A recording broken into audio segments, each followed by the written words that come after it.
Neurotherapy का एक नया नाम। बिना कोई दवा, बिना कोई ऑपरेशन, बिना कोई इंजेक्शन के लम्हों में शिफा पाई। सच न्यूज के खबरनामे में आप सबका इस्तकबाल। आज की सबसे बड़ी खबर आ रही है रहीम पर, जहां गुरमीत राम रहीम पर मेहरबान खट्टर सरकार 3 साल में नवी बार उनको पैरोल मिली है। 50 दिन के लिए वो जेल से बाहर होगा। डेरा सच्चा सौदा प्रमुख गुरमीत राम रहीम सिंह एक बार फिर से जेल से बाहर आएगा। हरियाणा सरकार ने उसे 50 दिन की पैरोल दी है। जुमे को उसको रोहतक की सुनारिया जेल से बाहर आने की संभावना है और उसके बाद सीधा यूपी के बागपत जिले के बरनावा में डेरा आश्रम चला जाएगा। 3 साल पहले ये नवी बार हुआ है जब वो जेल से बाहर आएगा। इससे पहले 20 नवंबर को 3 हफ्ते के लिए उसे रिहा किया गया था। राम रहीम को इससे पहले अक्टूबर 2020, मई 2021, फरवरी 2022, जून 2022, अक्टूबर 2022, जनवरी 2023 और जुलाई 2023 में पैरोल और फरलो सहित अस्थायी रिहाई के ऑर्डर्स मिले थे। कई मौकों पर राम रहीम की अस्थायी रिहाई का समय चुनावों के साथ मेल खाता है। अक्टूबर 2022 में हरियाणा के पंचायत चुनाव और आदमपुर विधानसभा उपचुनाव से पहले अस्थायी रिहाई में उसको रिहाई मिल गई थी। फरवरी 2022 में पंजाब में विधानसभा चुनाव से पहले भी उसको रिहाई मिल गई थी। बताया जा रहा है अक्टूबर 2020 में अपनी पहली पैरोल के बाद राम रहीम पिछले 3 सालों में 170 दिन जेल से बाहर रहा है। हरियाणा के भाजपा नेता राम रहीम को दी गई बड़े पैमाने पर रिहाई का बचाव किया था।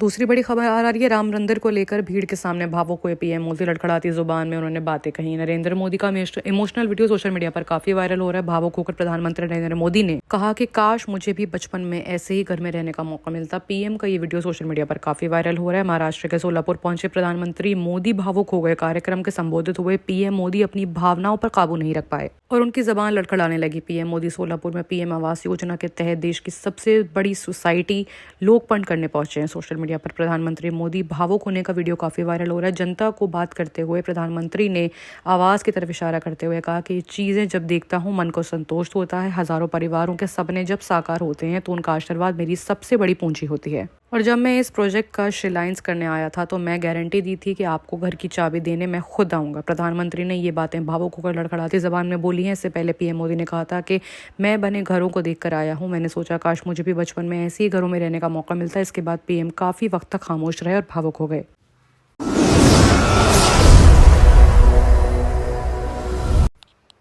अब अगर बात गुजरात की करें तो 17 साल मिन्नतें मांगने पर मिली थी संतान। नाव हादसे में कपल के दोनों बच्चों की मौत हो गई है।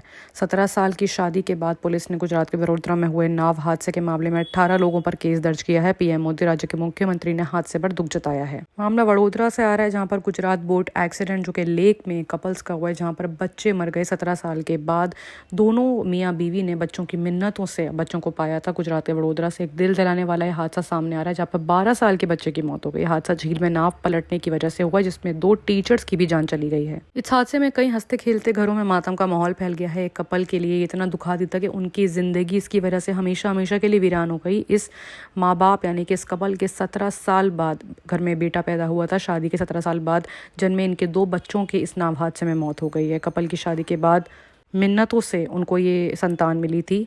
बताया जा रहा है इनके जिन 2 बच्चों की मौत हुई है उनमें दूसरी क्लास में पढ़ने वाला बेटा और तीसरी क्लास में पढ़ने वाला बेटी थी।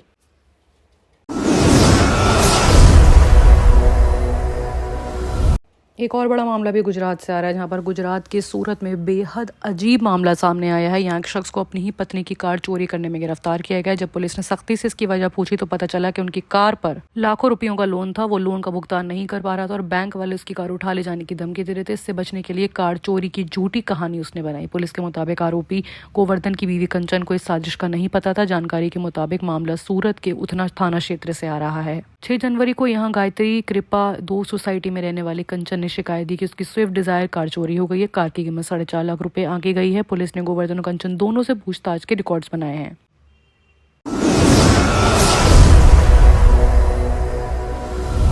वहीं बात अगर अब साइबर फ्रॉड की करें तो बुजुर्ग को आया अनजान नंबर से कॉल। साइबर ठग 11 लाख लेकर वहां से रफू चक्कर हो गया। आजकल साइबर क्राइम के मामले काफी चल रहे हैं। आए दिन केस पढ़ने और सुनने को मिल रहे हैं। अब नया मामला नासिक से आया है जहां पर एक शख्स के बैंक अकाउंट से 11 लाख रुपए उड़ा लिए गए हैं। दरअसल साइबर फ्रॉड के इस खेल में इस बार शिकार एक बुजुर्ग शख्स हुआ है। स्कैनमैन से बड़ी चालक से उन्हें चूना लगा दिया है। पुलिस ने 16 जनवरी को इस मामले को दर्ज कर लिया है। इस साइबर फ्रॉड के बारे में डिटेल्स में आपको बताते हैं। विक्टिम को 28 दिसंबर को एक अनजान नंबर से कॉल आया। कॉल करने वाले ने खुद को बैंक का कस्टमर केयर एग्जीक्यूटिव बताया। इतना ही नहीं, उसके बाद विक्टिम के मोबाइल पर एक ऐप इंस्टॉल कराया। इस तरह से उसने मोबाइल का एक्सेस पूरी तरह से अपने हाथों में ले लिया। इसके बाद विक्टिम के बैंक अकाउंट से 10.5 लाख रुपए उड़ा लिए गए। इसके बाद विक्टिम ने बैंक से कॉन्टैक्ट करा। आखिर में विक्टिम को पता चला कि वो साइबर फ्रॉड का शिकार हो गया है। पुलिस ने इस मामले में जानकारी करके केस फाइल करना शुरू कर दिया है। बाकी की तमाम खबरों के लिए देखते रहिए न्यूज़।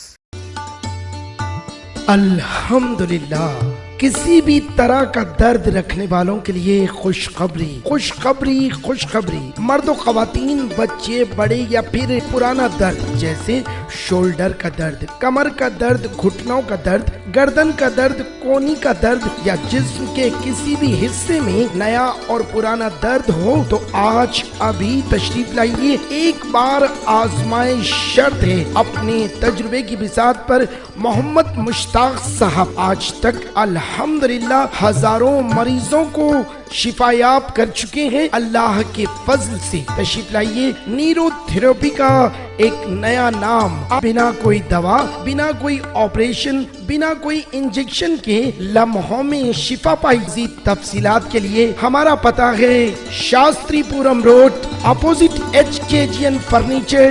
कांटेक्ट कीजिए 7995273604।